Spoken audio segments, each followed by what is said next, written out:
আজ বানাবো মুড়ির ছাতু। তো প্রথমে মুড়িটা আমি শিলে ভালো করে গুঁড়িয়ে নেব। চৈত্র সংক্রান্তিতে কিন্তু ছাতুটা খাওয়ার খুব রেওয়াজ আছে আমাদের এই পাশে। চৈত্র মাসে করলেও সারা বছর জুড়েই কিন্তু ছাতুটা খাওয়া হয়। দুধ আছে, মুড়িগুলো গুঁড়ো হয়ে গেছে, এবার তুলে নেব। কয়েকটা চিনেবাদাম বেটে নেব, খুব ভালো করে গুঁড়ো করে নিয়েছি।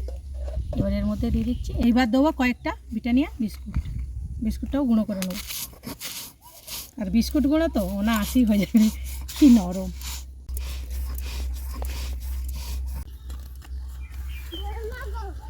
এবার সবগুলো একসঙ্গে মিশিয়ে নেব। আর একটা বড় জায়গায় মাখতে হবে, কারণ এতে এই ছাতুটা মাখলে অনেক হয়ে যাবে। তো ছাতুটা আমি গুড় দিয়ে মাখবো। এবার দেব দুধ।